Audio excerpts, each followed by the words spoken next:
Are we on? Are we on?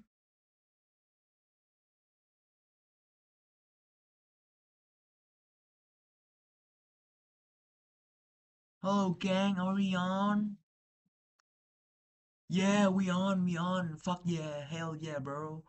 Hello, guys. Yeah. Welcome back to my YouTube channel. And today we're gonna finish up this cloth, drawing, shall we? Right. Let's pull this pure off. And we're gonna celebrate our differences. Ching chong ching chong ching ching chong ching chong chong.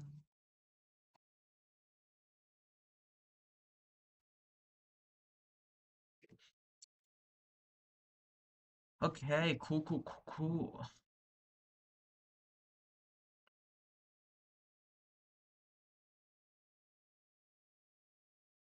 Should we just like open this can of Coke before we start kicking to our stream? Today we're gonna have Coca-Cola, zero sugar. It is it has what 0. Oh, 0.09 grams of protein, which is next to none. We have fat, we have saturated carbohydrate, all in 0 grams, which good enough. Zero sugar with 15 milligram of sodium, so which is good because like sodium only start um only start getting worse when you consume like around 300 milligrams. But if it's like a 15 gram of sodium, we should be good. Okay, we're good. Let's plug it.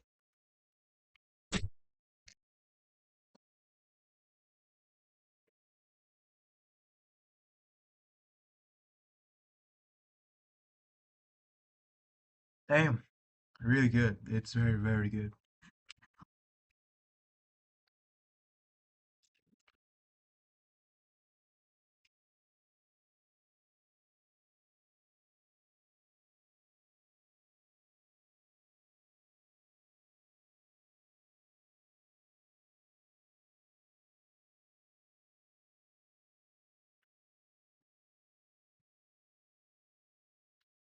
Okay, cool. We are okay. So let's kick the stream, shall we?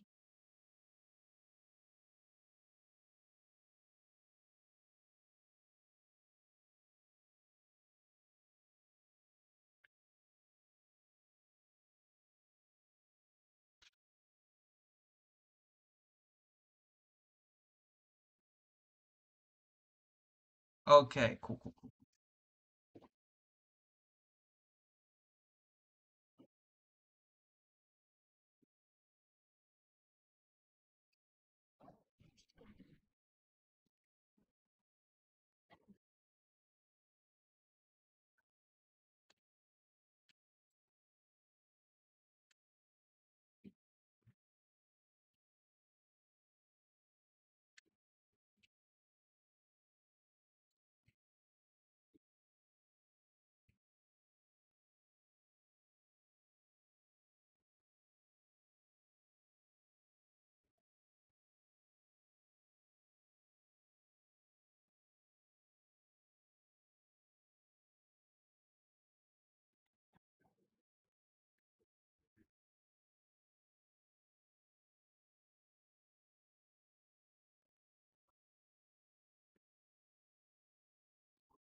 Damn, I'm fucking handsome. What the fuck?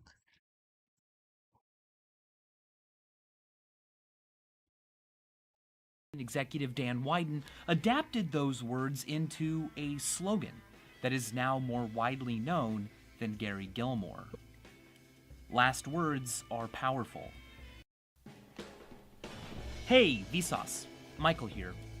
On December 17th, 1977, Gary Gilmore was executed for murder.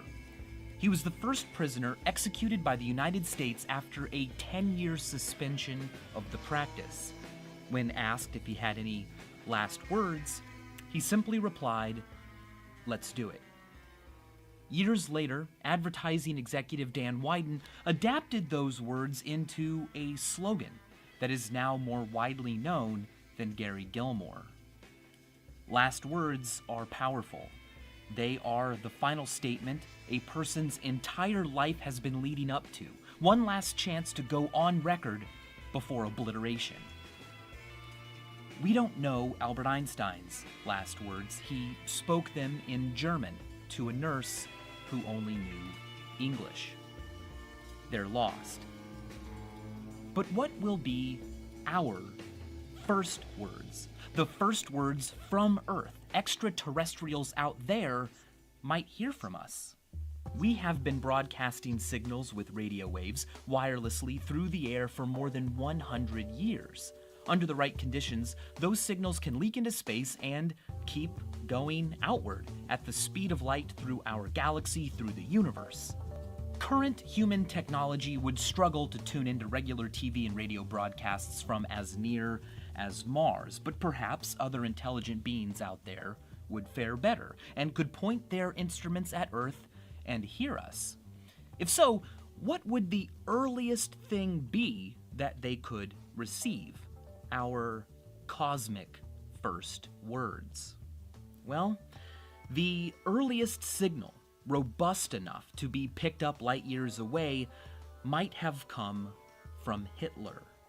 His 1936 broadcasting of the Summer Olympics used powerful enough radio equipment to reach 41 countries, making it a contender for what listening extraterrestrials could receive as, to them, Earth's first words. Within the last 50 years or so, broadcast signals in general have become stronger than Hitler's Olympics and are better candidates for being intercepted. The earliest of them have traveled 50 light years away from Earth. Altogether, they have entertained billions of people, and by now, about 2,000 stars. The 133 brightest of which are shown here. So far, Martin Luther King Jr.'s I Have a Dream speech has traveled as far as the furthest on the diagram, Mu'ara, which has 4 known planets. In 6 years, our first words on the moon will pass by Mu'ara's system. It's one small step for man, one giant leap for mankind. Those words were spoken by Neil Armstrong, seen here a few years before his death with Eugene Cernan, the most recent and currently last man to have walked on the surface of the moon. On December 14th, 1972, before climbing back into the lunar module, Cernan spoke our, as of today, last words on the moon. We leave as we came, and, God willing, as we shall return, with peace and hope for all mankind. Of course, once inside the lunar module, the crew kept talking, meaning that technically, the very last words humans have said on the surface of the moon were a countdown spoken by Harrison Jack Schmitt. 3, 2, 1, ignition. We haven't been back to the moon since. But hold on, what were the first words spoken on the surface of the moon? Really? Armstrong's giant leap statement is a good answer, but what counts as being on the moon? If touchdown counts, then the first words spoken on the moon go not to Armstrong, but to Buzz Aldrin, who, on feeling at least one of the landing pads softly settle onto the lunar soil, spoke this immortal description. Contact light. Contact light. We are pumping broadcasts into space as an ever-expanding sphere of radio waves. But here's something humbling. Even while growing at the speed of light, Earth's radiosphere is puny. This is our galaxy, the Milky Way. Comparatively, the distance our radio signals, our voice, has traveled is this big.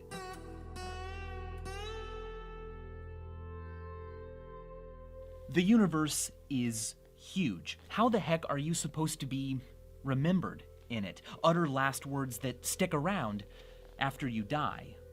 Well, you may have heard the famous quote from Banksy. They say you die twice.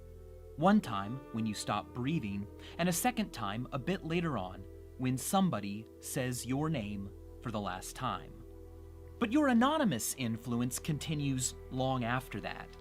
Right? I mean, people may stop saying your name, but for instance, if you have kids and they have kids and so on, you continue on in a way, maybe just genetically, not by name.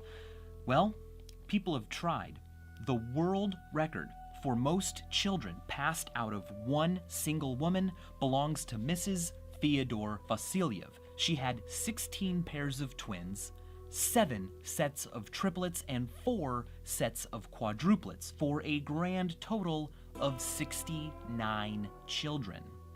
As for being a biological father, that takes less time. The documented record for most children fathered by one man is held by Ismail ibn Sharif, who is estimated to have had more than 900 children with multiple women. But children or not, in a feedback system like Earth or life, cause and effect are complicated and never ending. Remember the double pendulums from this video.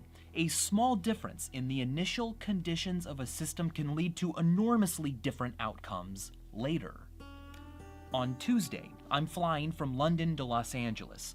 The plane will be flown by pilots who can steer it toward the correct runway in the United States, but if the airplane needed to be aimed from London and sent on a straight shot, well, things would need to be very specific. Misaiming just 1 degree to the left at the beginning would send the plane not to Los Angeles, but nearly 160 kilometers south to Tijuana, Mexico. Your name and your last words might eventually be forgotten, but your status as an initial condition for the universe's future is already happening. Bach died before he could complete the art of fugue. The piece ends abruptly during Contrapunctus 14. So composers continue reconstructing it. For that reason, it is uniquely alive, speaking new last words all the time as new people meet it and finish it in their own way. Likewise, no matter how cool or lame and small you feel, you will continue. Your impact will be remembered. Mathematics guarantees it, even if, like Bach, you leave things unfinished. And as always, thanks for watching.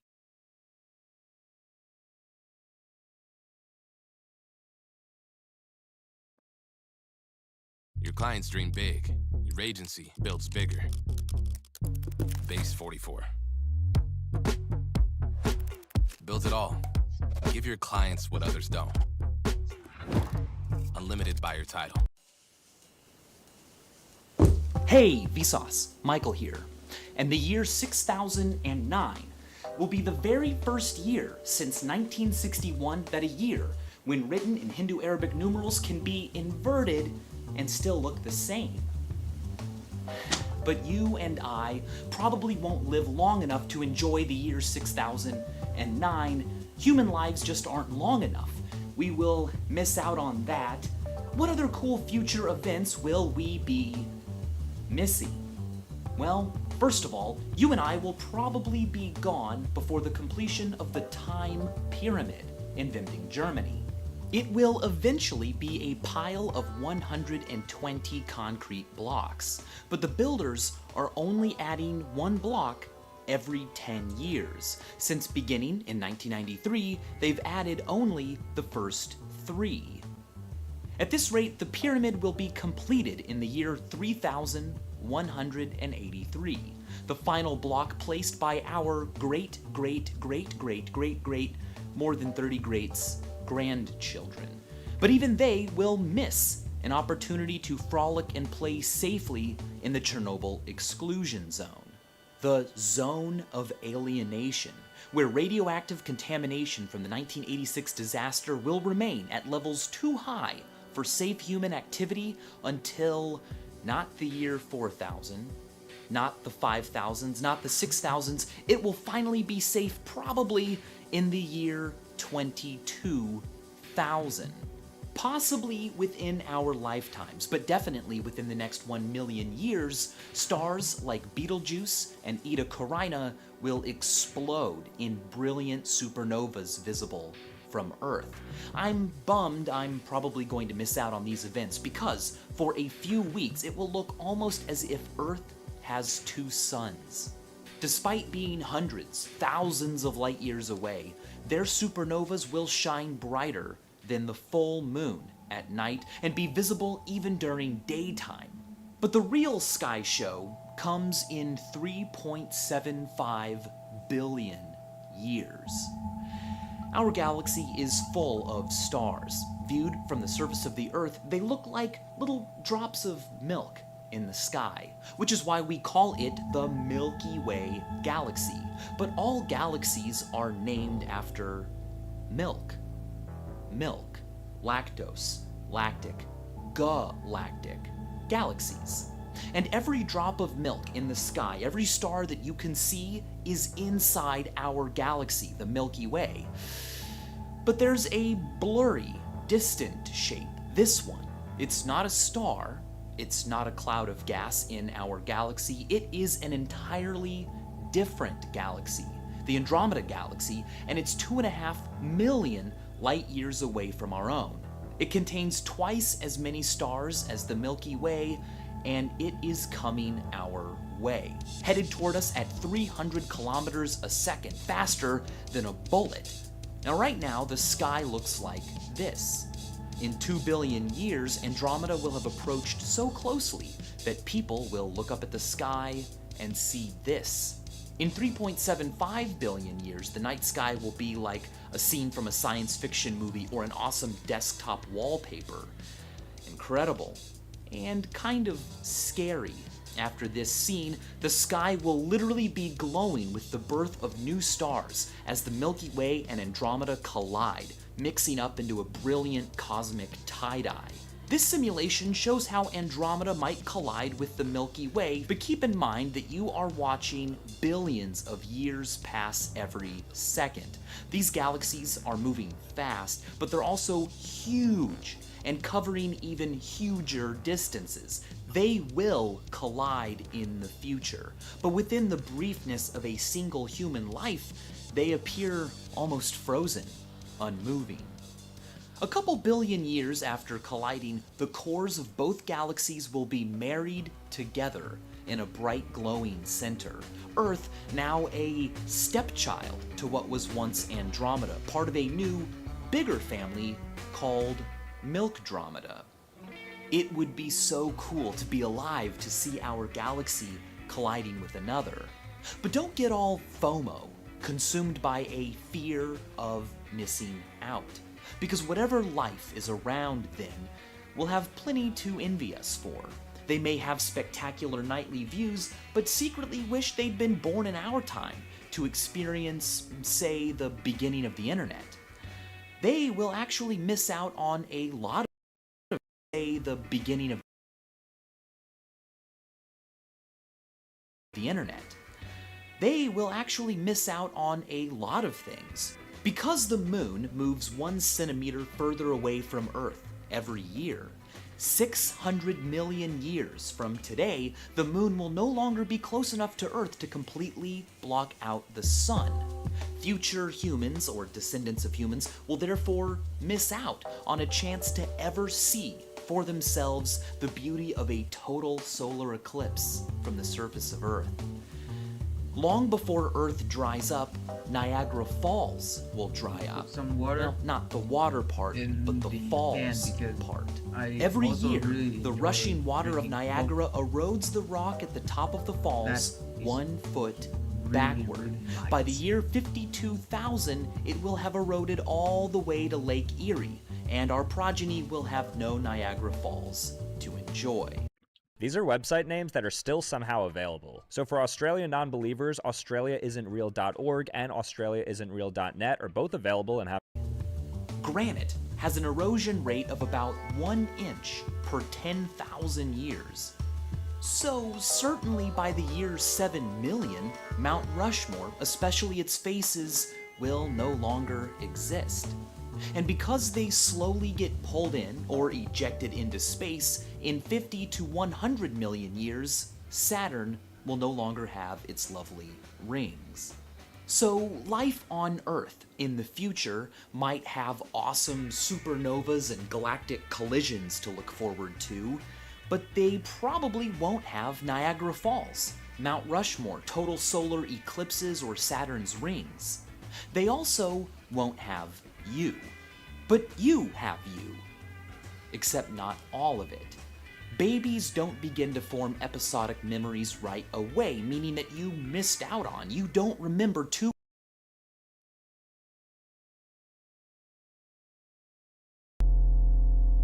Hey, Vsauce, Michael here. A single piece of refined flour is, on average, just 82.67 microns wide.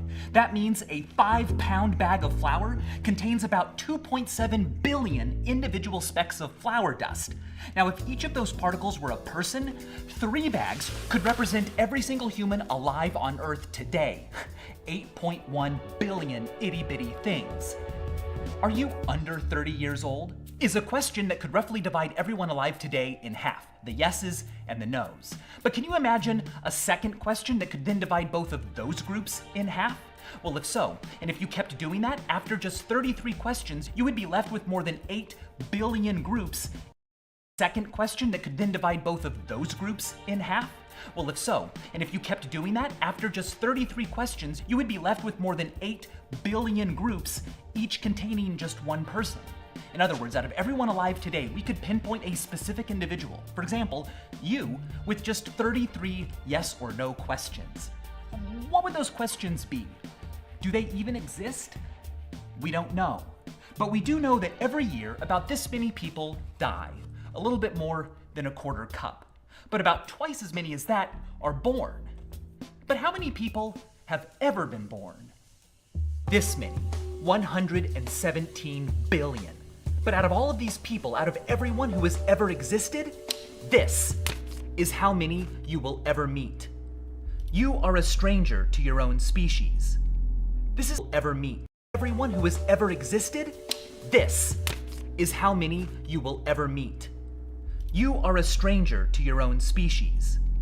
This is a video about how you will be forgotten. It's about the ghosts that surround us and how they're getting closer. Our journey begins 2,500 kilometers above the surface of the sun. There, a hot layer of ionized gas begins its reach millions of kilometers out into space. It's called the solar corona. And normally, it's outshone by the rest of the sun because it gives off just 1/1,000,000th as much light. But during an eclipse, it can be seen. When you are eclipsed, your own sort of corona will remain as well.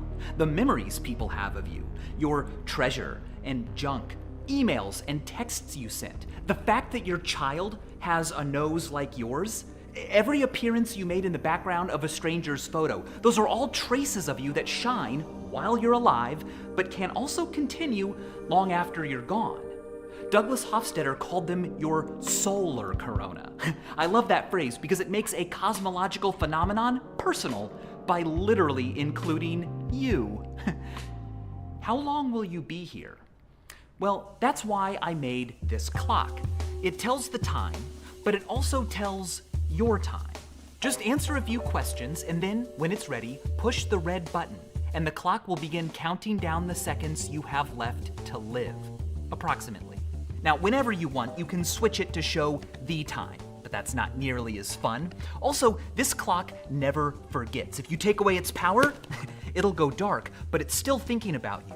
Next time you plug it in, it will pick right back up where it should be. Now, if you would like a practical, retro memento mori, you can pre-order one of these now. Omnis vulnerant ultima necat is Latin, and it refers to these passing seconds. It means each of these wounds, the last kills. Mox nox means soon it will be night. And it will. But while this is ticking down, something else is ticking up. The number of ghosts in the world. Your nominal ghost is your name. It's out there representing you whether you're there or not. It won't haunt the world forever though. As we've often been reminded, you die twice. Once when your heart stops beating, and then again, usually sometime later, when your name is spoken for the last time. But whose name has been remembered the longest? Well, signed here on this 5,000-year-old tablet is the oldest written name we've ever found. Kushum, the first named character we know in the written history of humanity, probably. It's not entirely clear whether Kushum is the name of a person or just the title of an office holder. You know, if you want to be really sure, a generation or two later, this tablet was made. It contains 3 names, Gal Sol and 2 people he enslaved, Inpop X and a woman named Sukaljar. These individuals are the reigning champs of avoiding the second death. And with archival practices and technologies being what they are today, your name could conceivably last just as long as these have already. But you know, I gotta say, if you want your ghosts to last longer, it helps to bend the truth a little bit. You don't know what an AI work management platform is? Okay, let me tell you. Here's 3 new AI-powered changes to the Monday platform in 2026. Toby Jukanov built this interactive globe that shows the most famous person born in every location. Fame is based on Wikipedia data, how long their article is, how many. It helps to bend the truth a little bit. Toby Jukanov built this interactive globe that shows the most famous person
very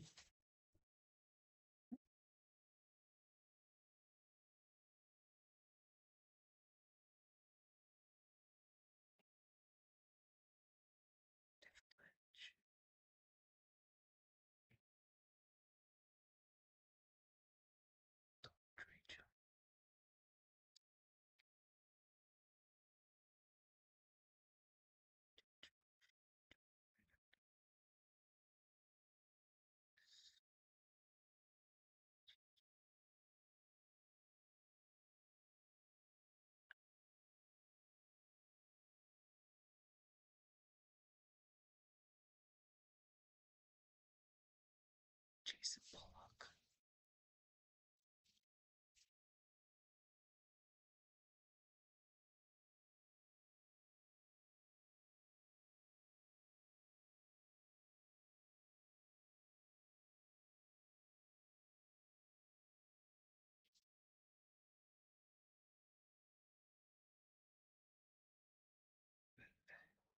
Messi. Lionel Messi. What the fuck?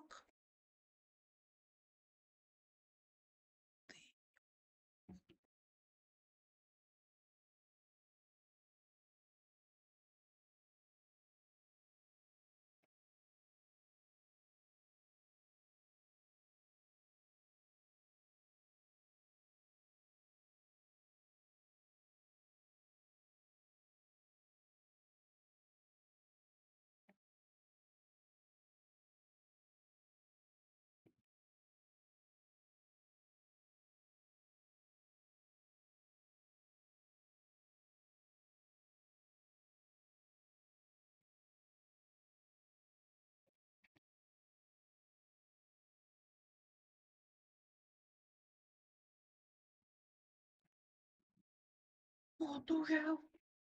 Portugal.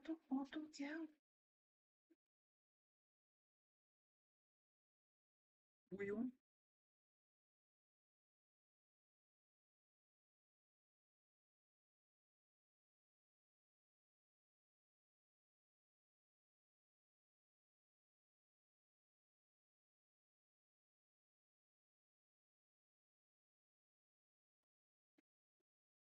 Born in every location. Fame is based on Wikipedia data, how long their article is, how many languages it's in, how many visits it gets per day, stuff like that. By the way, out of everyone alive right now, about this many of us, almost exactly a quarter teaspoon, are mentioned on Wikipedia. Now let's zoom in on Stillwell, Kansas. Ooh, hey there, good looking. But here's the thing. I wasn't born in Stillwell. I grew up there. I lived there from ages 5 to 18, but I was born in Kansas City. For a while, a lot of things online said that I was born in Stillwell, so that's probably how I wound up here. But should I correct it? What's more important, the truth or a little lie that prolongs and enhances my nominal ghost? Maybe the truth, because even if my name is forgotten, images of me may stick around. And that is your second ghost. Your likeness, figurative portrayals of what you look like. Now, we have no idea what most people who have lived looked like. Long ago, no records were made. Eventually, some were and have survived. So, who's the earliest known person where, like, we know what they looked like? Well, it's probably Gudea. He was an ancient Sumerian ruler, and 27 4,000-year-old statues of him have been found in southern Iraq. They stand out not just for their craftsmanship, but also for the fact that earlier depictions of human forms are either more abstract or generalized. But because these depictions of Gudea are more realistic, are so similar to each other, and have been found spread so widely, it's tenable that they're similar to the actual face of the actual individual as he appeared in life, the first known illustrated person in our history. Even if your figural ghosts don't stick around as long as Gudea's have, things that look kind of like you might. I'm talking about your genetic ghost, your personal genomic variation that can be carried on by your descendants. Now, interestingly, even if your progeny are especially fecund, your genetic ghost probably won't stick around that long. Just how much of your unique genetic code winds up in your grandkids, for example, depends partly on chance. It could be anywhere from 23 to 27%. Your great-grandkids will only contain 9 to 14% of you. Your great-great-great-great-great-great-great-grandchildren will on average be no more similar to you than you are to any stranger. In fact, it is at that distance that it becomes possible to be genetically left behind, for absolutely no personal chunks of your genome to be present in anyone.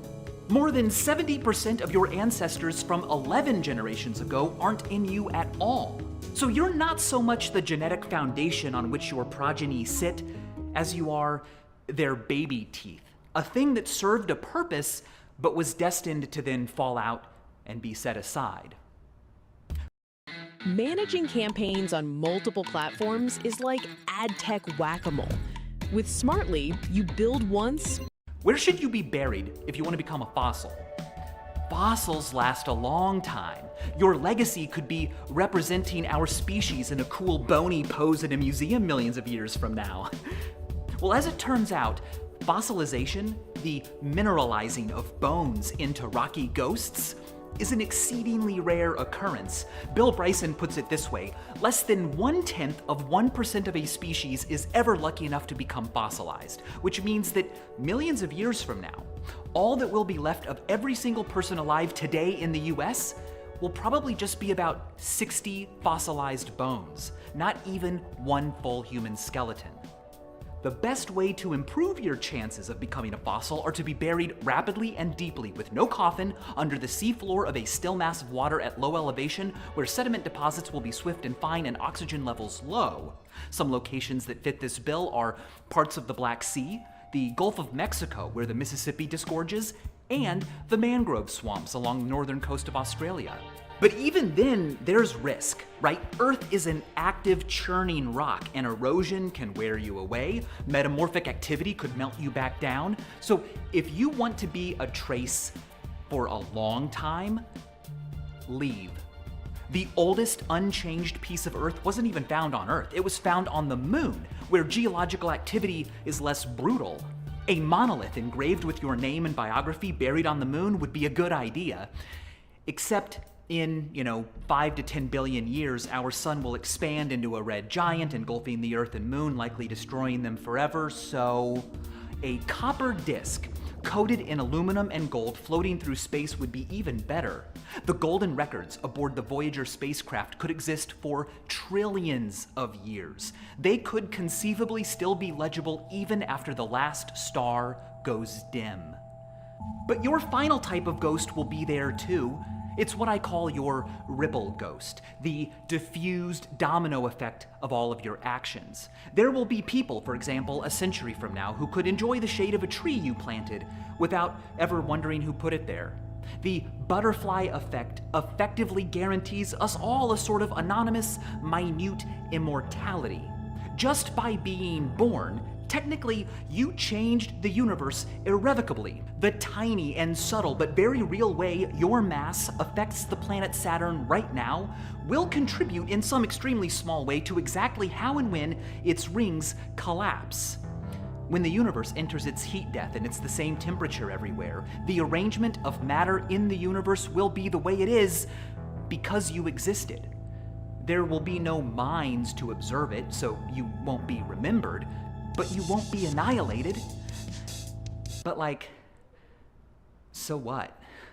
Oh, I've got ghosts that stick around. Newsflash, buddy, I'm not my ghosts.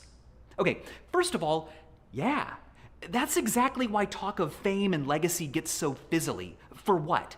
I won't be around to enjoy it, and eventually no one will be. But secondly, that's actually a pretty good definition of the self. You are everything you take with you when you die. Your secrets, the things you could have done or said but never did. That's what you are. Now, you could desperately try to do as much as you can and leave as much on the table as possible, but life is short. Too short? Well, Derek Parfit has pointed out that the brevity of life probably has nothing to do with its meaning. If your life was twice as long, would it have twice twice as much meaning? If we were all immortal, would the meaning of life suddenly be obvious? No. Meaning is separate from the sheer participation we crave. We just want to keep playing this game. And there's never been more game to play. Staggering amounts of what we want to experience have been tamed into beasts, so lightweight and so fast that, like ghosts, they can pass through walls.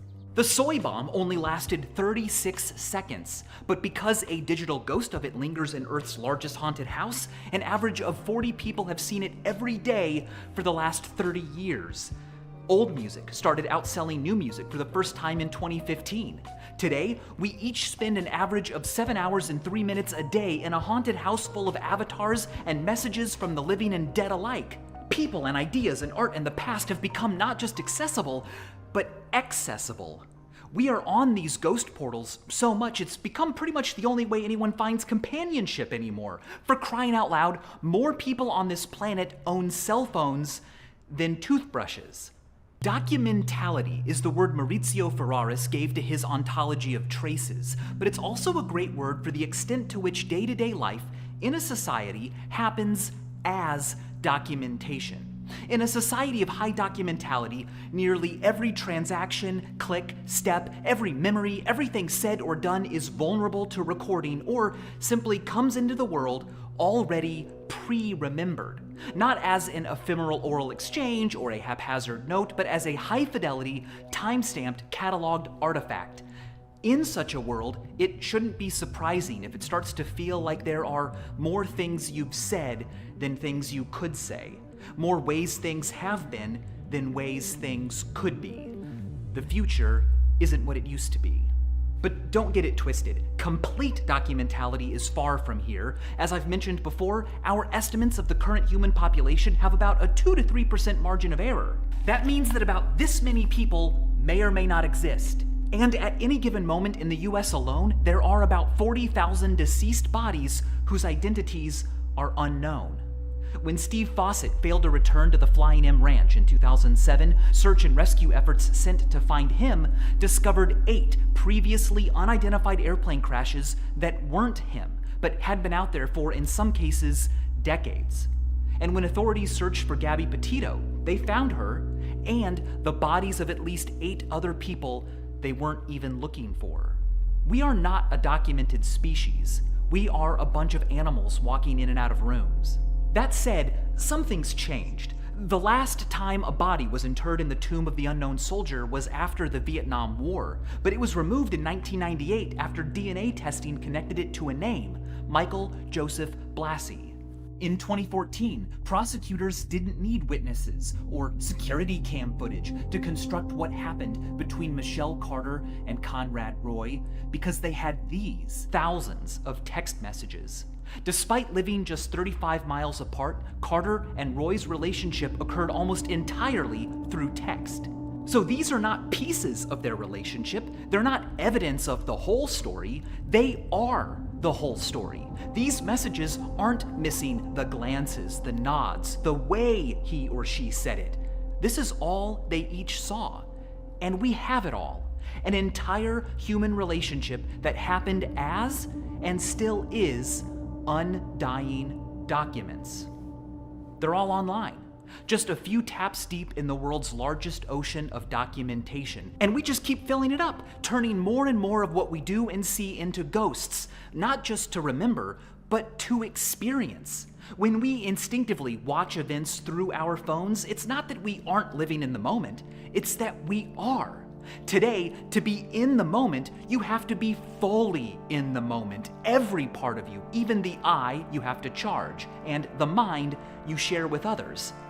See what's happening? We are not just getting more ghosts, we are beginning to live as ghosts, as an account, a like, a post, a view, and it's great.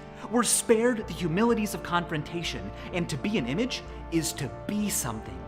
Frederick Douglass and Sojourner Truth knew this. They had photographic images of themselves printed up. To own and control and sell your own figural ghost meant that you had power. But today, being a ghost surrounded by other ghosts causes a certain kind of newfangled anxiety.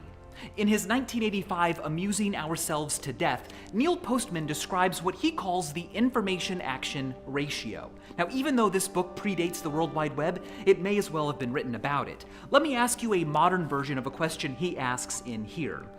How often does something you see on social media cause you to alter your plans for the day, or to take some action you would not otherwise have taken, or provide you with insight into some problem you are required to solve?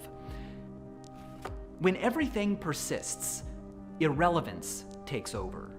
But the constant scroll of doom and pleasure and distraction isn't just irrelevant, is it? No, it's truly a ghost that can pass right through you. You can sit and stare for an hour and not remember a single thing you were served. We don't do that because it feels good. We do it because our minds want to be unsettled. A never-ending scroll of decontextualized news and horror and comedy and family and backflips isn't some unholy modern abomination of nature. It is exactly the niche we evolved to thrive in. Oh no, my brain evolved to eat berries in a cave. No, it evolved to reach the lushness of Southeast Asia and then cross the Wallace Line, not because it had to, and not because it could, but because what laid beyond was next, and we've got autoplay on. Hey, let's build a thing that floats and we could fit in it. We could call it a boat. Huh? What's that? Where will it take us? Away. We are not the universe experiencing itself. We are the universe ignoring itself. We are the universe looking for something else. In order to be here for long, we needed to not be here for long. I don't think it's the risk or the challenge that motivates us. Good stories and curiosity and adventure are the icing on the cake we really desire: unsettledness. Framer Agent has completely changed how we build websites. Let me show you. Open your project and you will see a new agent. Not knowing what's going to happen next can be exciting. Why? I think in the same way that long necks were selected in giraffes because no one was eating the way up high leaves, and in the same way that white fur was selected in polar mammals because no one was eating snow, imagination was selected in humans because no one was eating possibilities. As soft apes in the midst of climatic change, those who survived didn't wait for natural selection to provide an answer. No, they relied, as we still do today, not on evolution, but on resolution, on picturing and manipulating an analog world inside the theater of their own minds. Up here, we can imagine things that aren't hypotheticals, the distant past and future, the way things might be. We can recognize that collecting firewood now will be worth it. We can recognize that if there's no water here, we can bring it to us. The world is not our home. It's fuel for the fire up here where we really live. But because of that fire, we have made the whole world our home. Our ancestors are those hominids whose resolving never resolved. Now, sure, binge watching TV or scrolling a social media feed are pretty different than crossing the Bering Strait, but they're still unsettling, right? What's going to happen next? Each next swipe brings you something different. Like the cognitive niche we built for ourselves, it never resolves. But unlike the travails of our ancestors, there's so much less danger. We can witness and interact safely from home, like pieces of luggage being moved at light speed without moving at all. The internet is a bounty of torques and velleities, pushes that spin us around but don't move us anywhere, and wishes not strong enough to inspire action. We're not amusing ourselves to death. We're amusing ourselves to life. A longer, scarier life. And as always, thanks for watching.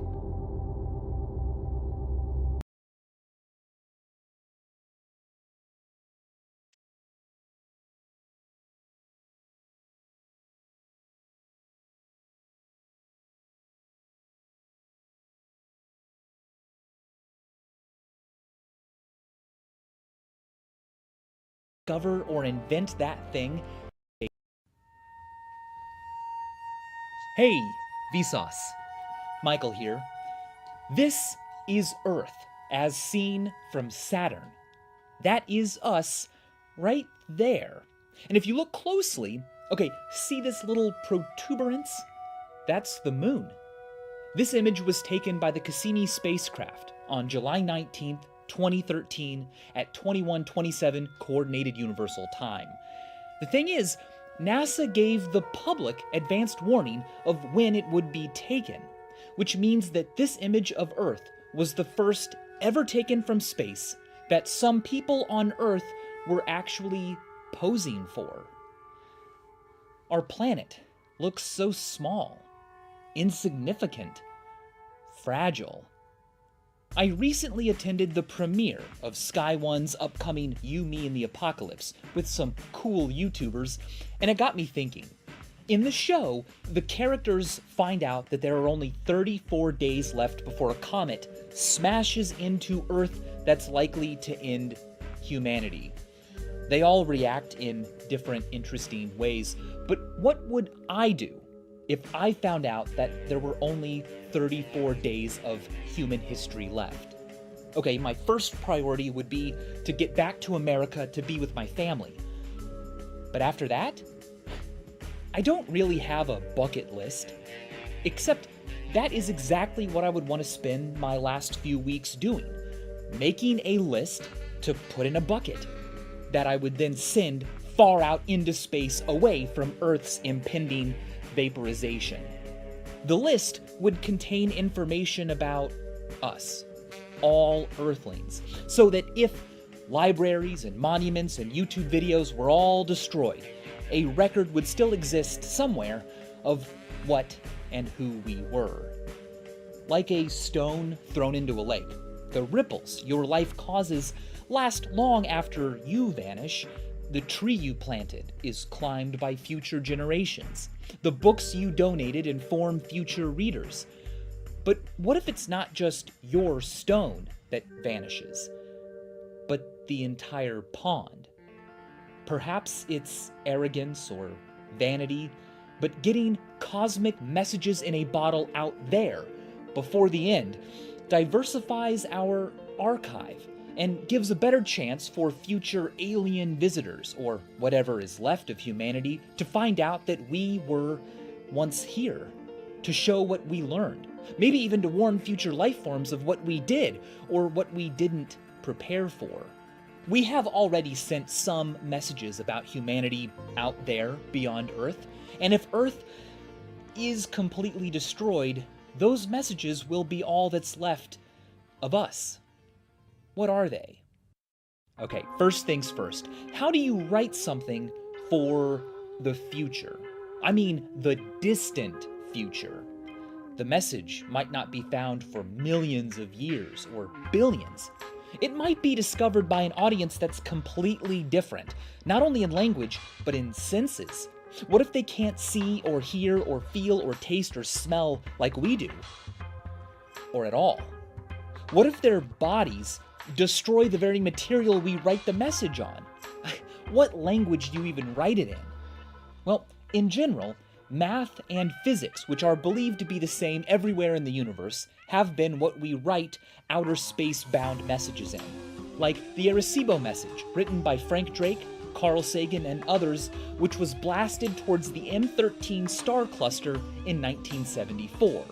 It's composed of a semi-prime number of binary digits conveying some info about us, and it should reach the center-ish of the M13 cluster in about 25,000 years. At which point, if something intelligent lives there and detects it, they can respond, and their response will return to us another 25,000 years later. We won't be around for that, but Earth has also been broadcasting its radio and TV signals into space. Currently, it's about 200 light years in diameter. Compared to the Milky Way, it's about this big. Aliens within that bubble could tune in and listen to programs we sent out through our airwaves, but these signals thin out as the bubble expands. Across very large distances, they may be essentially impossible to tune into. Maybe a physical time capsule would be more permanent, but it can't be buried on Earth if Earth is about to be ravaged. a time capsule in orbit might be smart, like Lagios 1, a satellite put into orbit in 1976 that allows for very precise laser measurements of positions on Earth, but also contains a plaque designed by Carl Sagan upon which is written the numbers 1 to 10 in binary and the arrangement of the Earth's continents 250 million years ago, today, and their estimated arrangement in 8.4 million years, which is how long we believe the satellite's orbit will be stable. Drag caused by the thin atmosphere up where it orbits and influences like solar activity will eventually cause it to fall back down to Earth, but its plaque will serve as a time capsule, a message from us today to whatever happens to be alive or intelligent here on Earth 8 million years in the future. To put that in perspective, the pyramids were only built about 5,000 years ago. 8 million years ago, there weren't even humans on Earth. The latest common ancestor of humans and chimpanzees was around, though. 8 million years from today, when Lagios returns, what will intelligent life on Earth look like? If Earth's surface is barren of life at that point, Lagios 1 will be alone. But what about satellites in geostationary orbits? These orbits are far enough out that they're much safer from atmospheric drag and could remain above Earth much, much longer than satellites like Lagios. These satellites are our pyramids. They're smaller than monuments built by past civilizations, but impervious to anything that might go wrong on the less stable surface of our planet. If alien archaeologists come by in 1 billion years or so, these satellites may be what their alien encyclopedias use as the picture for the humans article. So far, we have erected about 450 of these geostationary monuments. When such a satellite wears down and ceases to be operational, it takes a lot of energy to slow it down so it can move out of the way and fall to Earth to burn up in the atmosphere. So instead, they're usually pushed into what's known as a graveyard orbit, a shell around the planet where they can be parked without interfering with important operational satellites. It's fitting that we call these graveyard orbits because tombs are often the most stunning things we have from previous civilizations. These graveyard orbits are tombs, in a way, not for kings, but for machines. Junkyards that will outexist the very societies and people they so largely define. Luckily, a few contain more than just our craftsmanship, they also contain a record. Like EchoStar 16, a communications satellite launched into geostationary orbit in 2012. Aboard it is a silicon disk created by artist Trevor Paglen containing 100 images of Earth and Earthlings. Now, unlike Lagios, EchoStar 16 will likely remain in orbit for billions of years, safe from discord and change down here. But here's the thing. What if our entire solar system is lost? Or what if life out there doesn't decide to ever visit our system? Well, in that case, we have sent interstellar messages. At this moment, so far, there are 11 distinct human-made things on trajectories out of the solar system into interstellar space. They're all related to 5 probes: Pioneer 10, Pioneer 11, Voyager 1, Voyager 2, and New Horizons, the thing that recently made a Pluto flyby. These objects are our most distant hellos. Over the next 10,000 million billion years, they'll pass close enough to other star systems, maybe even planets, to possibly be discovered by other intelligent life forms. We had the foresight to include special messages on these probes.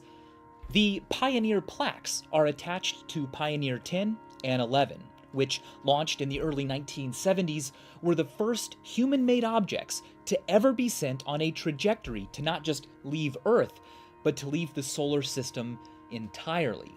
If discovered by other life out there, These plaques, designed by Frank Drake and Carl Sagan, could be our first chance to say, hello, we exist. Or, depending on how long humanity lasts, our only chance to say, hello, we existed. This is what we were. But will the plaques make sense to aliens? Many human scientists have had trouble deciphering their meaning, but here's what they say. At the bottom is a map of our solar system with a path showing the Pioneer probe itself and where it came from. This element has been particularly criticized for being human-centric. I mean, an arrow? Who's to say aliens will know that this depicts a path and not some structure in our solar system? Also, it's an arrow. Arrows might convey this way only to civilizations that hunted or developed pointy projectiles. Anyway, up here we define units. You can't tell aliens about humans or Earth by using seconds, kilometers, or light years because we made those measurements up. Instead, the plaque uses hyperfine transitions to communicate distances and time. The hope is that curious, intelligent life forms who find this will understand that this is a hydrogen atom. One proton, one electron. Hydrogen is the most abundant element in the universe, so hopefully its properties will be a common point of understanding. Now, sometimes, if you've got enough hydrogen around, you can catch atoms in the heap transitioning between particles with parallel spins and anti-parallel spins. Now, whenever this transition happens, electromagnetic radiation is released with a period of about 0.7 nanoseconds and a wavelength of about 21 centimeters. It's hoped that aliens equate this tick mark with these two units of measurement. For example, the woman is said to be, in binary, 8 of these units tall. 21 centimeters times 8 is 168 centimeters.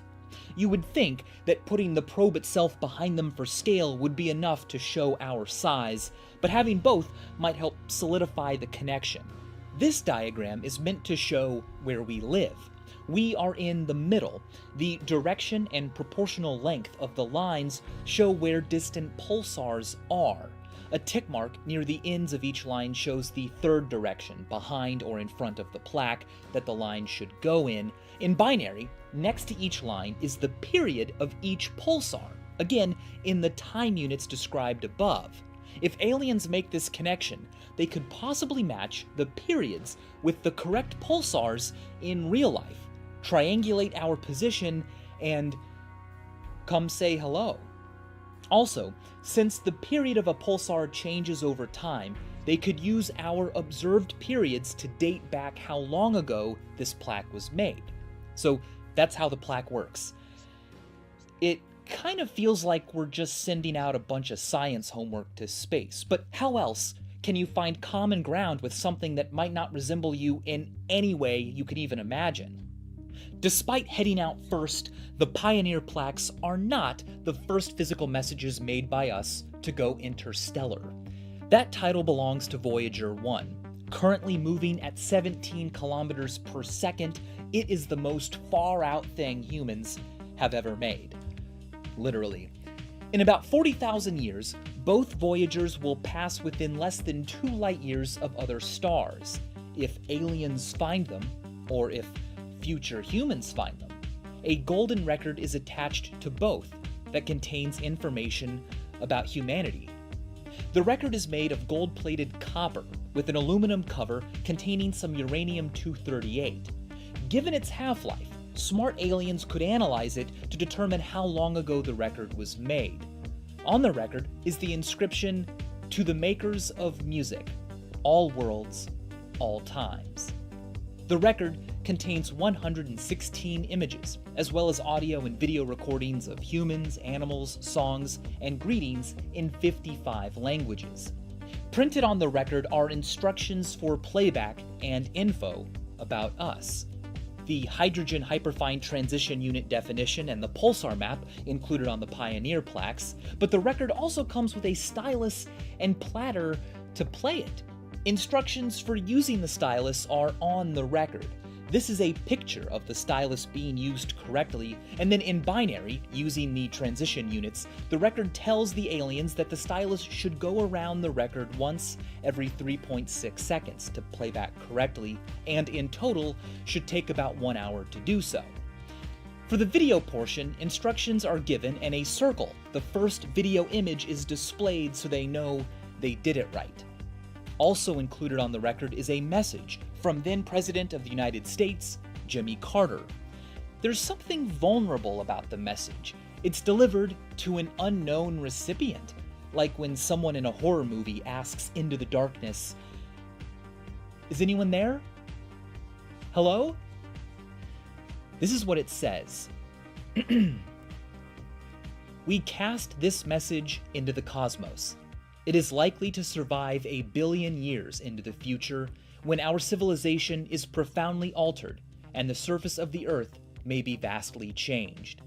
Of the 200 billion stars in the Milky Way galaxy, some, perhaps many, may have inhabited planets and spacefaring civilizations. If one such civilization intercepts Voyager and can understand these recorded contents, here is our message. This is a present from a small, distant world, a token of our sounds, our science, our images, our music, our thoughts, and our feelings. We are attempting to survive our time so we may live into yours. We hope someday, having solved the problems we face, to join a community of galactic civilizations. This record represents our hope and our determination, and our goodwill in a vast and awesome universe." Are these messages enough? Should we send more? Well, why not send everything? We could if we sent the Library of Babel. It's a website built by Jonathan Basile that currently offers Zip me up. Zipper up. Zipper up.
Punctuation tier list. dot, dot, dot. Arguably powerful. No, this is a wild card because you can use it for things like, hey, like, hey, I'm about to apologize. Hey, spring track. Like, here's what I'm trying to do. Just wait here, okay? Welcome to New York. Hey, heard your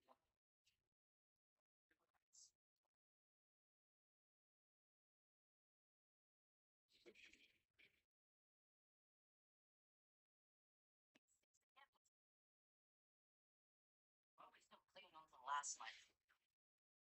He's like a Neanderthal, scrolling reels all night. Nothing but wet cardboard in his skull. Bro! He messages him, and then he remembers. Business. Yes, business. Yes, you were supposed to be son. He has no idea how to do it. That's why. Grab your phone. Get on Merlin, you put your Instagram or TikTok handle in, you click get started, and in 20 seconds you have a real business. Instead of sending people to your Instagram, you can have everything all together.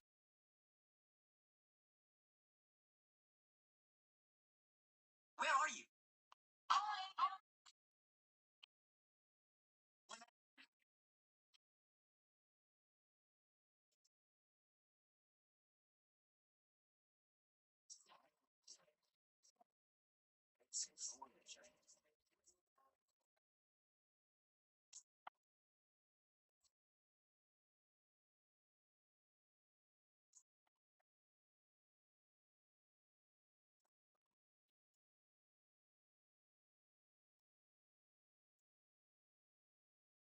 I can tell.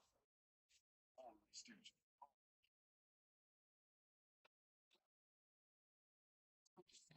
You're so easy. Hey guys, super easy homework tonight. I need a life-size replica of the moon to the 1/1 billionth. It needs to be made out of organic macaroni and recycled seeds. The gravitational pull to the fields, the magnets, and the axis need to be to the 98th percentile accurate for me. And you're gonna use Schlossinger's theory to hold up, teach. I'm gonna stop you right fucking here. We in the class are sick. We can't go to the bathroom unassisted. Why are you giving us Certificate 3 HVAC work? A plumber couldn't even do that shit. Why were school projects so insanely difficult? The night before, you'd have snot running down your face.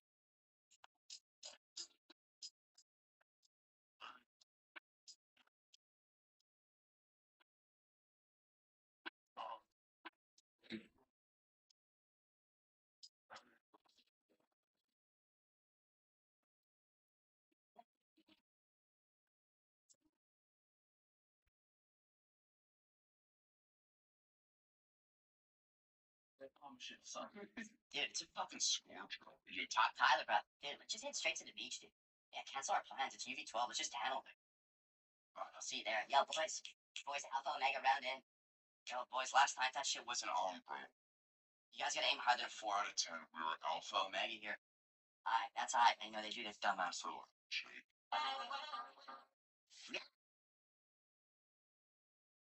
What the fuck do you want? Grandma's in. Yep.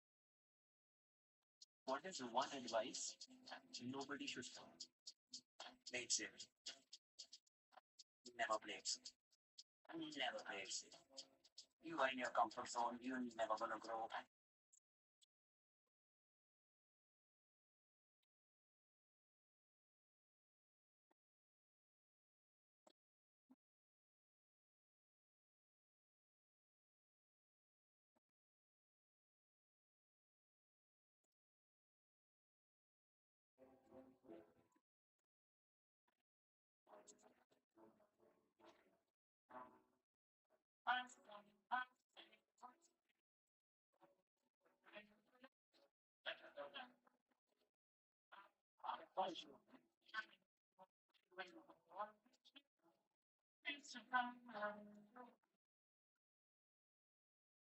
Okay, bad news first. This place houses a secure... Artist imposter syndrome can manifest in many ways. If you're talking about the one that is... Bạn có biết bức tranh châm biếm và nực cười nhất của bóng đá tuần qua là gì không?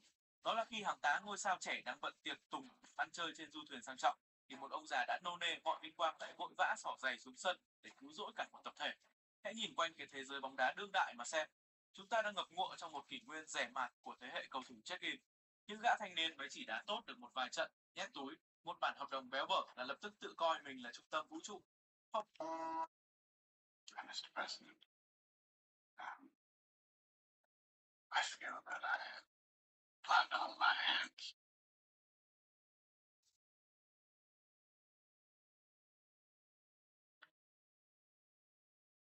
To whom it may concern. I hope you had a good weekend. I wrote this email at 1 a.m. last night, and I'm sending it at 9:05 a.m. today.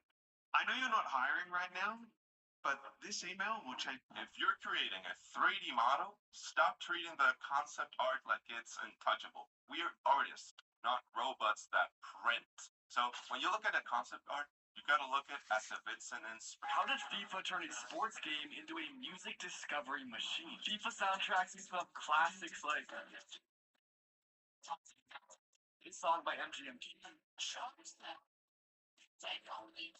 And of course, this banger by Saint Motel. And these fact these soundtracks hit so hard wasn't by accident. You see, this is Steve Schnurr, the man who would change FIFA forever. Because when FIFA brought him in to pick these soundtracks, Yeah, so one of the most highly requested animes to get a season 2 is officially coming back, just not in the way we all wanted it to. As the anime that you see right above me, the Enemy and Kabaneri in the Iron Fortress, has a new trailer and is exactly what you see right above me. And you would think that dropping a high quality anime trailer out of freaking nowhere, despite the series being gone for 10 freaking years, we would probably get another season. Well, unfortunately, that's just not the case, as that 5-minute trailer was just an announcement for one of the characters, that being Mume, to get a figure. Now, don't get me wrong, that's pretty freaking cool, but the problem is, it's not a season 2. But I'm not going to try to stay too pessimistic with this announcement, because one thing that did pique my interest was that everybody that worked within season 1 as well as the movie for this series all worked together, came back and reunited to release this trailer. So although this is all unfortunate that we aren't getting a season 2, at least from what we know now, there is a small possibility that we might get a season 2 in the potential future. Again, though, that is just all speculation and cope, because I really did like the whole combination. I think what Jordan just did is if I'm not mistaken, you just tried to bribe a federal officer. No, technically I didn't bribe anybody. No, that's not the Technically, case. No. According to the U.S. criminal code, there needs to be an exact dollar figure for an exchange of services that would not hold up in a court of law. That's not how I... This is wrong. This is right. You should never have the palm of your hand on the tray. It should always be your fingertips, and you want to make sure they're spread out in the middle of the tray. If you're even slightly off to the side and someone knocks into you, or you take a drink off too quickly, you might actually drop the whole thing. The most important thing is to make sure you have the weight as evenly distributed as possible. You don't want the drinks really all the way on the edge, and you don't want them touching each other, especially 7 levels of color grading explained in this video. First level is what I'm calling the cliche. When you think of movies like Transformers, when you think of movies like Bad Boys, when you think of movies like The Expendables, the Hollywood blockbuster teal and orange, it's very much on the nose. My editor is going to be pulling up some shots from Transformers right now, but if we look at this, right, all of these shots, I mean, it's pretty, but we know that this is not real, right? Like, nobody looks this orange in real life. We just know that. Highlights are just blown out. So if you look through these shots, that thing when you first thought of color grading, Everything that has been or could be written. Seriously, divided into pages, it is built to produce and locate on demand any 3,200 character combination of English letters and the comma, space, and period. Basile has organized it all into hexagon-shaped rooms, each with 4 walls of books containing 5 shelves with 32 volumes of 410 pages each. Everything's arranged in a pseudo-random fashion, so browsing the online library feels like a treasure hunt. Here's how it works. Each page is given a unique sequential page number in base 10. The text on each page is encased inside this number.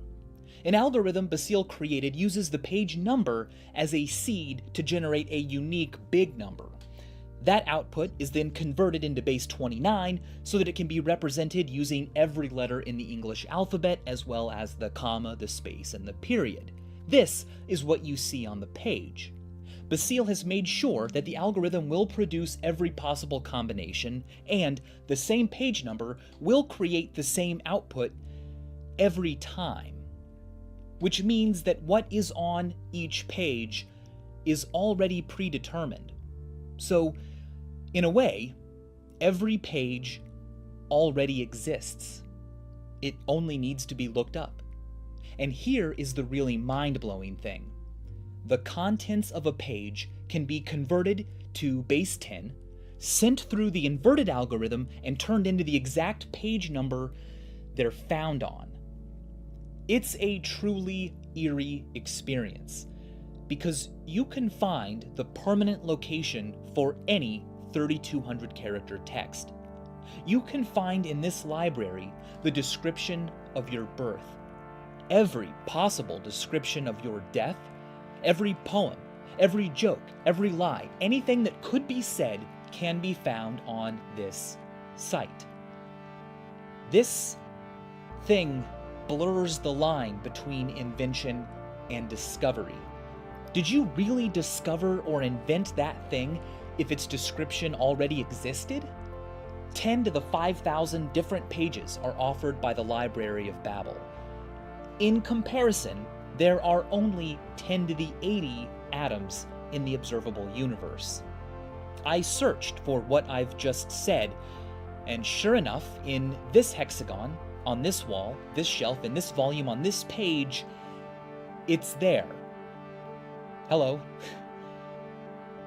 But deep down, we feel like there's a difference between this program permuting something unknowingly and a person actually meaning it, intending it, saying it because they wanted to with agency. We use a finite number of symbols to say things. For that reason, a library of every finite combination of those symbols can be made. But just because it can be made doesn't mean it has been said. That is the power we have. Perhaps you and I were born too late to explore the world and too early in history to explore the stars, but we were born at just the right time, which is pretty much all times ever, to explore language, to explore what can be said. What should be said? What should we send out to space? What that can be said will you be the first to say? And as always, thanks for watching. Whoa. What's that? I just built a budgeting app in Base 44. Guys, Nina just built an app. Impossible. Nina can't code. Interesting. Can it generate reports? It can now. Nice. So you're saying we can all build apps now? Yeah. I'm on lunch. I gotta make a call. I'll be in my office. Just built an inventory tracker. Protein calculator. Book sharing app. A workflow manager that Tracks who still owes for the group lunch. Trash duty schedule. Since no one seems to care. just built a performance I just created manager. a goal tracking system. We built the same thing, didn't we?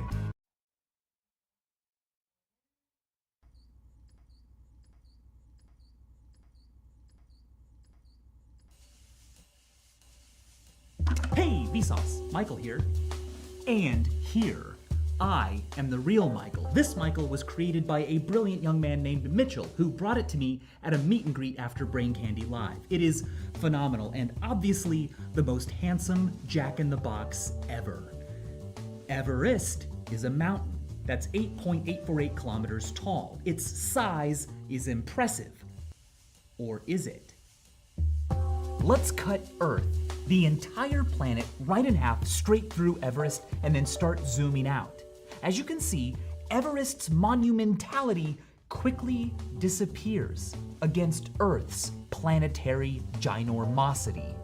Compared to Earth's diameter, Everest, in fact all of Earth's ruggedness, barely registers. Now that can seem surprising since we're often surrounded by diagrams and maps and globes that exaggerate Earth's topography. Now there's a good reason to do that, but it leads to a misconception about just how smooth Earth is. Here's a typical example, a cross-section of the United States that I found on Reddit. The vertical axis spans about 10,000 feet, but the horizontal axis represents nearly 14 million. Stretched to the same scale so as to mirror reality, the actual smoothness of the Earth becomes apparent. On this 1-foot diameter globe, Everest is a bump about 2 millimeters high. Feels good, but if the Earth was actually this small, Everest would be a bump only a 1/5 of a millimeter high. It's 10 times taller than it should be. Only 24 people have seen the Earth with their own eyes as a circle small enough to be looked right at, not as the whole world, but as a little thing suspended alone in space. The further away you are from a ball, the more of its surface you can see. Now, we don't always notice this because in our day-to-day lives, most of the balls we deal with are so small, they're almost always many of their own radii away from us, and the available amount of their surface visible is near a maximum. Or they're so big, like the Earth, that we rarely get far enough away fast enough to notice this property. But the next time you're near a ball, get close to it.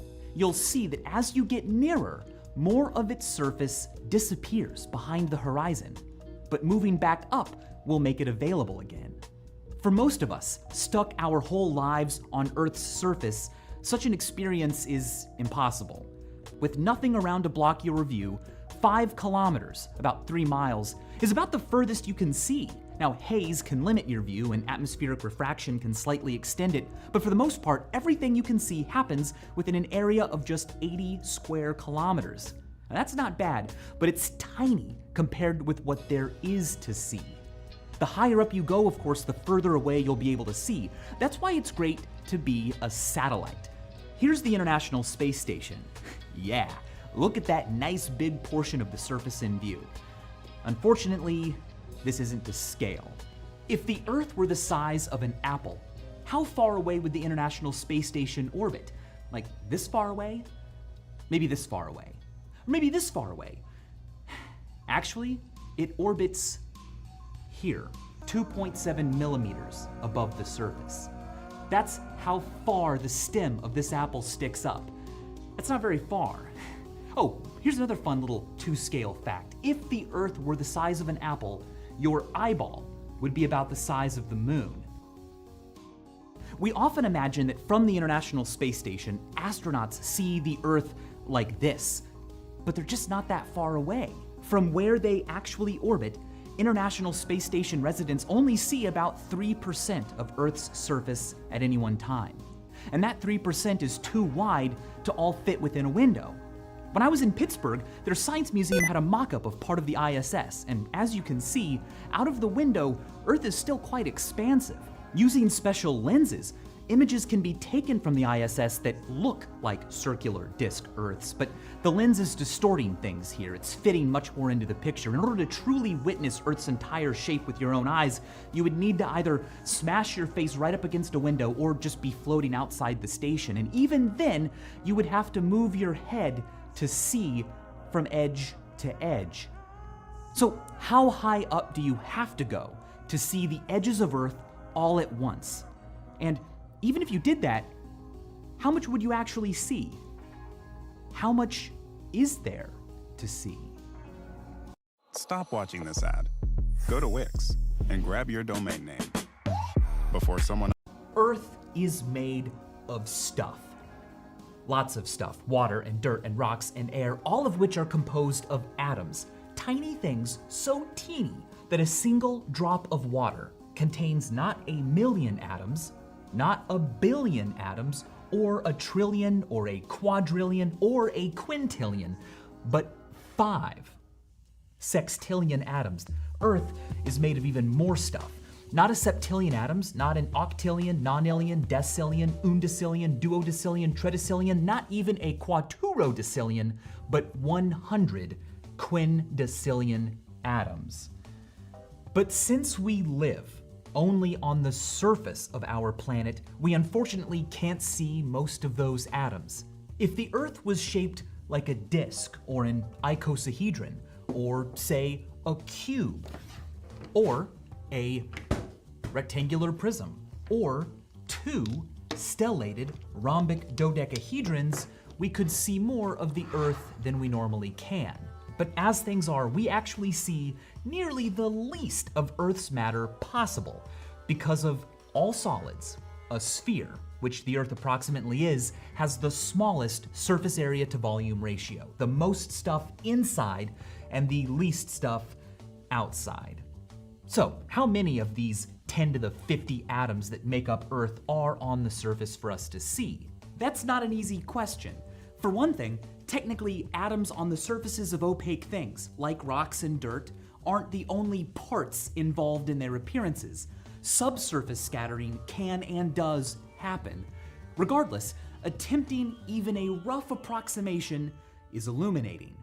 I asked Grant from the YouTube channel 3 Blue 1 Brown for some help, and he pointed out that if you calculate the number of circles with atom-sized radii that could, packed optimally, cover a sphere with the surface area of Earth, you get about 1.5 times 10 to the 34th.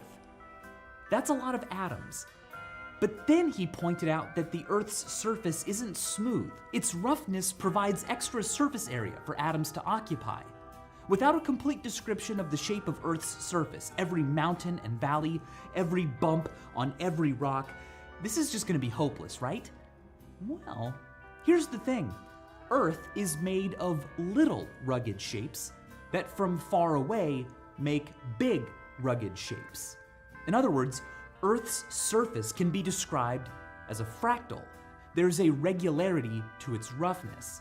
In fact, mathematicians have even assigned a fractal dimension to Earth's surface, 2.3. Now, to see what that means, I highly recommend Grant's video on fractal dimensions. It's fascinating. Using 2.3 and assuming that it applies from the scale of a human hair up to that of a mountain, Grant found that the number of atoms on Earth's surface changes significantly, up from a power of 34 to a power of 37. That's 1,000 times more atoms. So maybe we shouldn't count Earth's roughness out just yet. It's smooth, but not perfectly. To put that number in perspective, the human body contains about 10 to the 27 atoms. That's 10 powers of 10 less than the surface of the Earth. 10 powers of 10 is 10 billion. There are about 7.5 billion humans. So, more or less, it can be said that there are the same number of atoms in every human body right now as there are on the surface of the Earth. As I've shown before, all human bodies piled into one place would barely even fill the Grand Canyon. But all human atoms spread across the Earth would almost perfectly cover it just one atom deep. Fun fact, the mass of the atmosphere is about 2.5% less than what you would get by multiplying sea level pressure, 14.7 pounds per square inch, by the surface area of the Earth, because Earth's terrain displaces about that much air. Earth's surface is pretty cool. Obviously, I mean, it's got lichen and monster trucks and an island in a lake. On an island, in a lake, on an island. But from down here on its surface, we just can't see that much of it. Your view of Earth is obstructed by lots of opaque things. Walls, buildings, trees, rocks, terrain. If Earth was flat, you could see further. But sorry, it's a rough world out there. Or is it? If you could hold the Earth in your hands like this, how bumpy would it actually feel? We already saw that even our planet's biggest bumps barely register relative to Earth's size, but let's go somewhere famously flat, where relative to our size, terrain rarely gets in the way of seeing lots of the planet, the US state of Kansas. I grew up here and took this footage while driving across the state last year. You can probably see why Kansas is often called flatter than a pancake. However, although it is famously flat, Kansas is not the flattest U.S. state. In a fantastic piece of research, Jerome Dobson and Joshua Campbell defined looks flat like this: if from a given point, any part of the terrain within the horizon rises more than 0.32 degrees up, about the height of a 30-meter hill at the horizon, a typical person would say, well, hey, that part's not flat. By cleverly applying this rule to topographical data, they were able to give every state a flatness score. West Virginia was the least flat. Kansas was only the 7th flattest. Delaware, Minnesota, Louisiana, North Dakota, and Illinois are all, by this method, flatter than Kansas, as was the #1 flattest state, Florida. Adam Savage and I had the pleasure of visiting Florida with our Brain Candy live show this year, and as this footage from atop the King Center in Melbourne, Florida shows, it's pretty gosh dang flat. As a frequent traveler, I need a device that's both easy to carry and last all day. Now, even though Kansas is not the flattest, it is the state most often ranked flattest when the general population is asked. It is truly scientifically flatter than a pancake. It's been demonstrated, but there's more to the story than that. In 2003, researchers took a 130 millimeter wide pancake procured from IHOP and analyzed its local reliefs. They found the difference between high and low points was on the order of about 2 millimeters.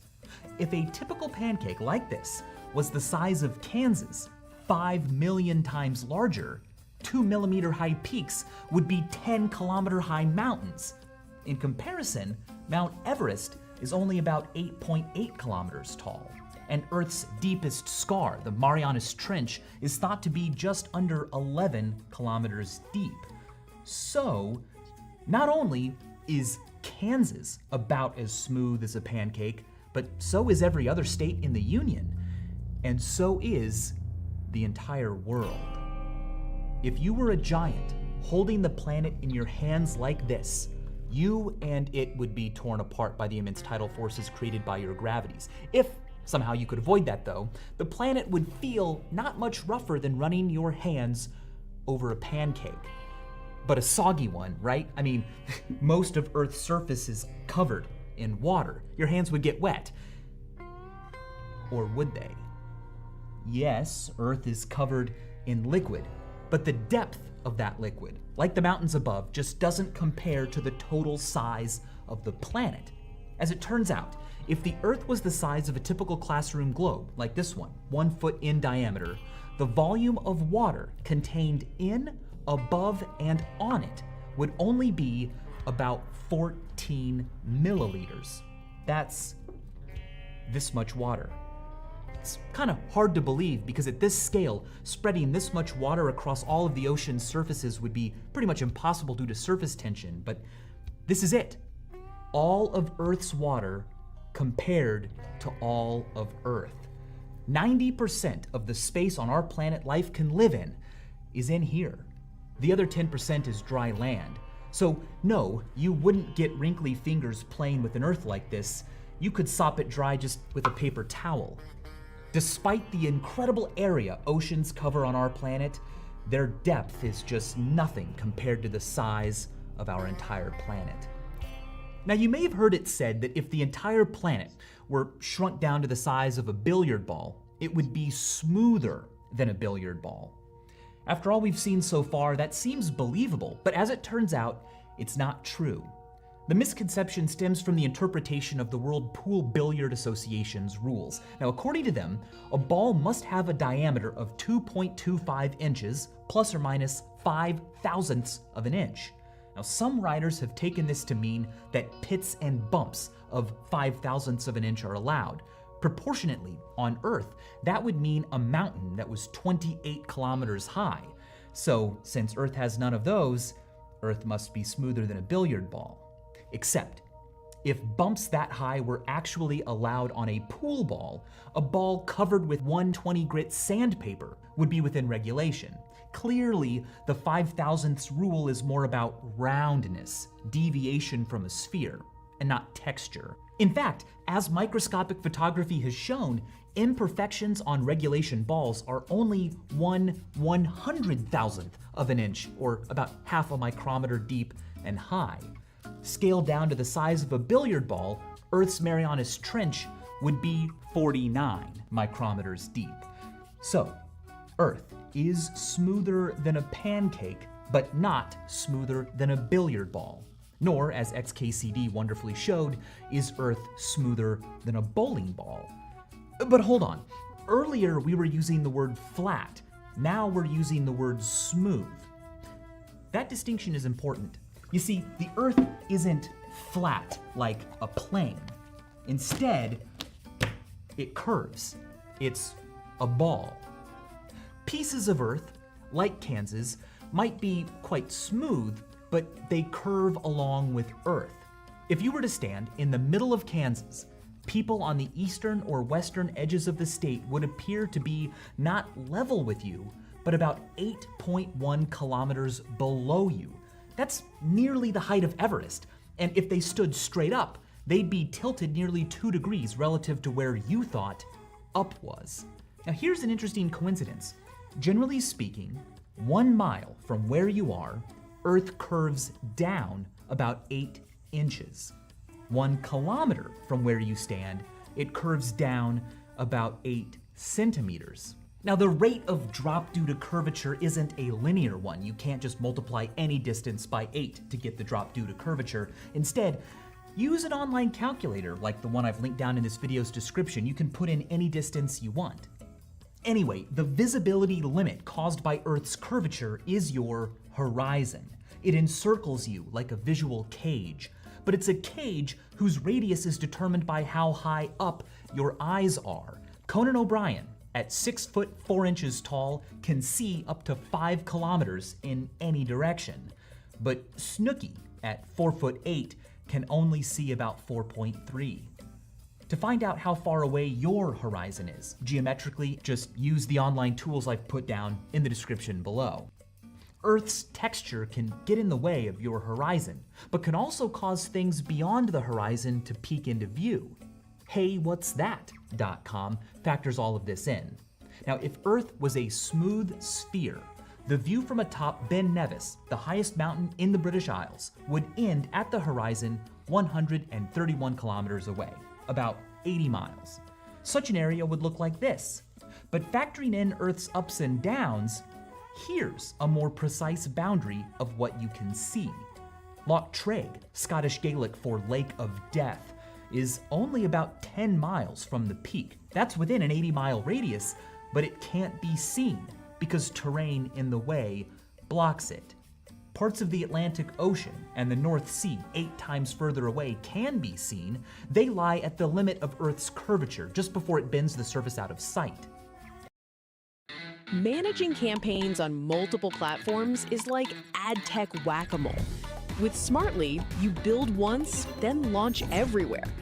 Stop managing and start performing with Smartly.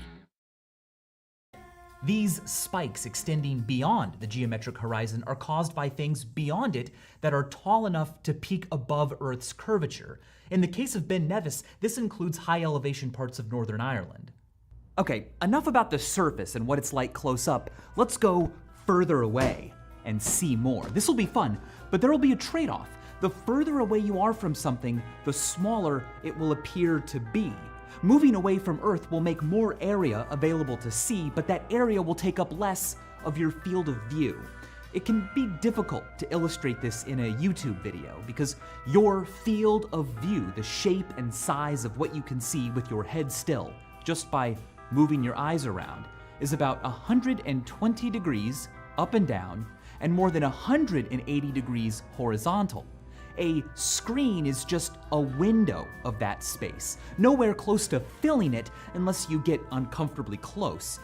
To help us visualize large apparent sizes, let's replace the spherical Earth with a flat disk that's always the same distance from the observer. This disk can be given an apparent size equal to Earth's from any altitude, and the disk can contain on it everything that would fit within your horizons from any altitude.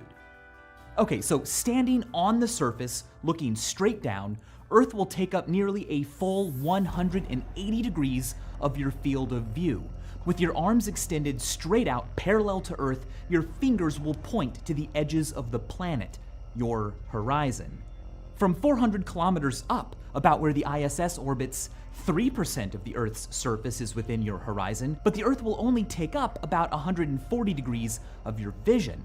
Your fingers would point to Earth's edges if you narrowed your arms' angles each by the width of 2 outstretched fists.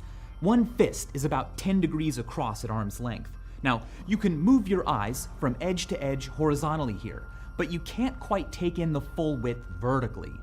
But from more than twice this altitude, 1,000 kilometers away, Earth is only 120 degrees across. That's one less fist width each. This is perfect.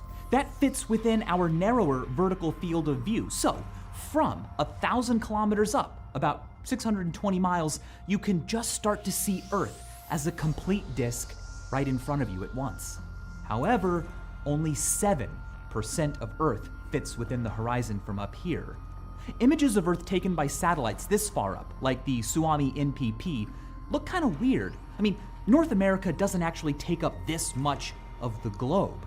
Earth's 120-degree width has been compressed to fit in an image much narrower. Compare Africa from its height to the famous blue marble picture taken from 45,000 kilometers away. The latter looks more realistic, like looking at a globe on your desk. Geosynchronous satellites are about 35,000 kilometers high. From their altitude, 43.4%, nearly a whole half of Earth's surface is visible, but the Earth only takes up a meager 17 degrees. You could completely cover it with 2 outstretched palms. That's incredible. But what about from the moon? Well, from that far away, Earth is only about 2 degrees across. You could block it out with your outstretched thumb. However, you can see more of Earth, you can see further around its curvature. From the moon, 49% of Earth's surface is visible. Just 49. If you want to see 50, half of Earth's surface at once, you have to go even further away. In fact, you have to go infinitely far away, which you can't. The most of a sphere you can see at once with your own eyes is just half. But in the real world, way before you were actually infinitely far away, the amount of light reaching you from Earth's surface would become so small and infrequent that you wouldn't be able to see anything at all. Stars, like our sun, are much brighter and bigger than the Earth, but only a handful have, even with our best technology, been resolved as anything larger than just a single point. From 1,000th of a light year away, our own sun would look like every other star in the sky, a single point to the naked eye, only about as wide as R Doradus, the widest star in our sky. From 91 light years away, the point of our sun would dim to a level undetectable by the naked eye. It would disappear. If I didn't have Monday.com, to be honest, I wouldn't be able to do my job the way that I do it today. Most of the stars in the night sky you can see with your naked eye are further away than that. We can see them though because they're brighter and bigger than our own sun, which means if there's life out there, living in systems around the stars we've marveled at and written stories about since humanity began, chances are we are not part of their constellations or folklore. We're a dark patch in the sky to them, an ignorable emptiness framing other stars, the ones they marvel at, while not knowing we're here or that there's anything here. And as always, thanks for watching.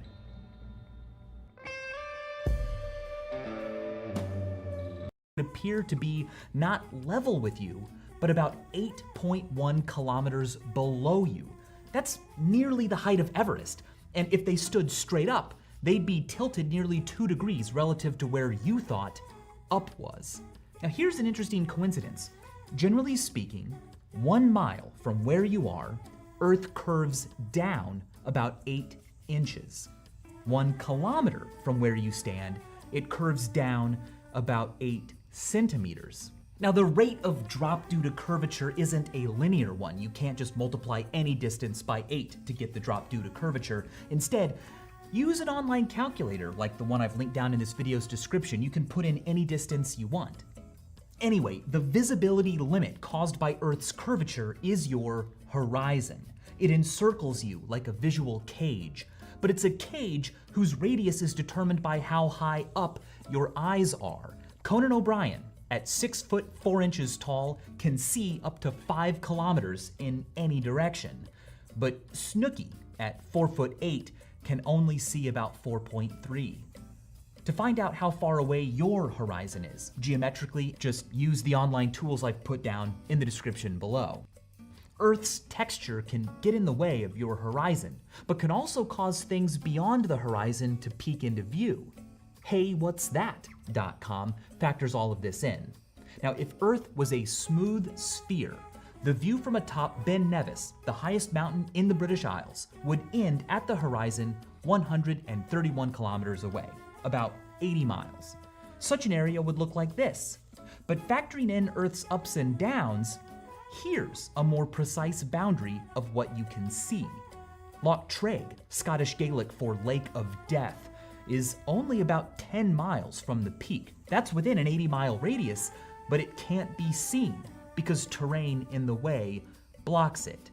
Parts of the Atlantic Ocean and the North Sea, 8 times further away, can be seen. They lie at the limit of Earth's curvature, just before it bends the surface out of sight. These spikes extending beyond the geometric horizon are caused by things beyond it that are tall enough to peak above Earth's curvature. In the case of Ben Nevis, this includes high elevation parts of Northern Ireland. Okay, enough about the surface and what it's like close up. Let's go further away and see more. This will be fun, but there will be a trade-off. The further away you are from something, the smaller it will appear to be. Moving away from Earth will make more area available to see, but that area will take up less of your field of view. It can be difficult to illustrate this in a YouTube video because your field of view, the shape and size of what you can see with your head still, just by moving your eyes around, is about 120 degrees up and down and more than 180 degrees horizontal. A screen is just a window of that space, nowhere close to filling it unless you get uncomfortably close. To help us visualize large apparent sizes, let's replace the spherical Earth with a flat disk that's always the same distance from the observer. This disk can be given an apparent size equal to Earth's from any altitude, and the disk can contain on it everything that would fit within your horizons from any altitude. Okay, so standing on the surface, looking straight down, Earth will take up nearly a full 180 degrees of your field of view. With your arms extended straight out parallel to Earth, your fingers will point to the edges of the planet, your horizon. From 400 kilometers up, about where the ISS orbits, 3% of the Earth's surface is within your horizon, but the Earth will only take up about 140 degrees of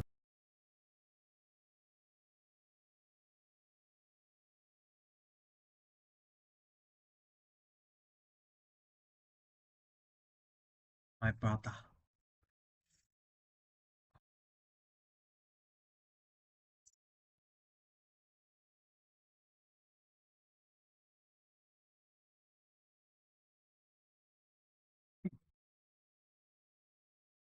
My brother.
your vision, your fingers would point to Earth.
Yeah, I think I'm done, guys. Well, see you. Bye bye.